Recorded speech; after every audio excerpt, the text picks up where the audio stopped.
ಪ್ರೀತಿ ಎಲ್ಲಿದ್ದೀಯಾ? ಇನ್ನು 2.5 ತಿಂಗಳಿದೆ. ಬಟ್ಟೆ ಬೇಗ ಬೇಗ ಪ್ಯಾಕ್ ಮಾಡ್ಕೊ, ಟೈಮ್ ಭಾಳ ಶಾರ್ಟ್ ಆಗಿದೆ. ಹೂವ ಮಾಮ, ಪ್ಯಾಕಿಂಗ್ ಆಲ್ಮೋಸ್ಟ್ ಮುಗೀತು. ಇನ್ನು 2 ಬಟ್ಟೆ ಇಟ್ಕೊಂಡ್ಬಿಟ್ರೆ ಪ್ಯಾಕಿಂಗ್ ಡನ್. ಅದೇನದು 2.5 ತಿಂಗಳು? ಏನ್ ಬಿಗ್ ಬಾಸ್ಗೆ ಹೋಗ್ತಾ ಇದೀಯಾ? ಏನ್ ಸುದೀಪ್ ನಿನ್ ಫೋನ್ ಮಾಡಿ ಕರೆದಿದ್ದಾರಾ? ಹ್ಞೂ ಮಮ್ಮಿ, ಸುದೀಪ್ ಸರೇ ನನಗೆ ಫೋನ್ ಮಾಡಿದ್ರು. ಬಿಗ್ ಬಾಸ್ ಸ್ಟಾರ್ಟ್ ಆಗ್ತಿದ್ಯಲ್ವಾ, ಅವರೇ ಹೇಳಿದ್ರು ನೀನಿಲ್ದೆ ಬಿಗ್ ಬಾಸ್ ನಡೆಯಲ್ವಂತೆ ಪ್ರೀತಿ ಅಂತ. ಏನು, ಸುದೀಪ್ ಸರ್ ಫೋನ್ ಮಾಡಿದ್ರ ನಿಂಗೆ? ನನ್ಗೂ ಕೊಡ್ಬೇಕಿತ್ತು ತಾನೆ, ನಾನು ಮಾತಾಡ್ತಾ ಇರ್ಲಿಲ್ವಾ ಅವ್ರ ಹತ್ರ? ಹೋಗಿ ಹೋಗಿ ನಿನ್ನ ಕರೆದಿದ್ದಾರೆ, ನನ್ನ ಯಾರು ಕರಿಬಾರ್ದಾಗಿತ್ತಾ?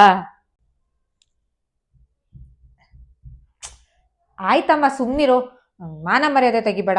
ಬಿಗ್ ಬಾಸ್ಗೂ ಹೋಗ್ತಿಲ್ಲ, ಎಲ್ಲೂ ಹೋಗ್ತಿಲ್ಲ. ದಾರಿಯಾ ಫ್ಯಾಷನ್ ಡಿಸೈನರ್ ಸ್ಟುಡಿಯೋ ಅವರು ದಾರಿಯಾ ಫ್ಯಾಷನ್ ಅಕಾಡೆಮಿನ ಸ್ಟಾರ್ಟ್ ಮಾಡ್ತಿದ್ದಾರೆ. It is just 2.5 months course ಅಷ್ಟೇ.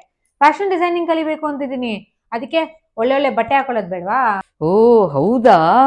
ನಿನಗೆ ಗೊತ್ತಾ ಈ 2.5 ತಿಂಗಳಲ್ಲಿ ನಾನು ಎಷ್ಟು ಕಲಿಬೋದು ಅಂತ? Fashion designing, dress making, aari work, zardozi work, cutting, stitching, fabric knowledge, boutique management. ಹುಫ್, ಹಿಂಗೆ ಹೋಗ್ತಾ ಇದ್ರೆ ಲಿಸ್ಟೇ ಮುಗಿಯಲ್ಲ ಮಮ್ಮಿ. ಇರು ಅಷ್ಟೇ ಅಲ್ಲ, digital marketing, AI in fashion industry, photography skill, self grooming ತುಂಬಾ ಹೇಳ್ಕೊಡ್ತಾರೆ ಗೊತ್ತಾ. ನಮಗ್ ಬಂದು ಹೇಳ್ಕೊಡೋರ್ಗೆ ಆಗ್ಲೇ ಇಂಡಸ್ಟ್ರಿಯಲ್ಲಿ 10 ವರ್ಷ ಎಕ್ಸ್ಪೀರಿಯನ್ಸ್ ಇರುತ್ತೆ ಗೊತ್ತಾ. ಈ ಕೋರ್ಸ್ಗೆ ಇಟ್ಸ್ ಜಸ್ಟ್ ₹55,000 ಅಷ್ಟೇ. ಇರು ನಿಮ್ಮ ಪಪ್ಪ ಜೋಬಿಂದ 55,000 ರೂಪಾಯಿ ತಗೊಂಡ್ಬರ್ತೀನಿ. ಇಷ್ಟು ಬೇಗ ಹೆಂಗು ಅಂದ್ಬಿಟ್ರು? ಓ, ಇಷ್ಟು ಬೇಗ ಹೆಂಗ್ ಒಪ್ಕೊಂಡೆ ಅಂತ ಅನ್ಕೊಂತಾ ಇದೀಯಾ? ಈಗ 55,000 ಕೊಟ್ಟು ನಿನ್ನ ಎನ್ರೋಲ್ ಮಾಡಿದ್ಮೇಲೆ ಲೈಫ್ ಲಾಂಗ್ ನಾನು ಬ್ಲೌಸ್ ಹೊಲ್ಸ್ಕೋಬೋದಲ್ಲ ಫ್ರೀ ಆಗಿ ನಿನ್ ಬಾಟಿಕಲ್ಲೇ. ಈಗಲೇ ಬ್ಲೌಸ್ಗಳೆಲ್ಲ ರೆಡಿ ಮಾಡ್ಕೊಂತೀನಿ, ಹಳೆ ಟೈಲರ್ ನಂಬರ್ ಎಲ್ಲ ಡಿಲೀಟ್ ಮಾಡ್ಬಿಡ್ತೀನಿ. ಬೆಸ್ಟ್ ಅದು.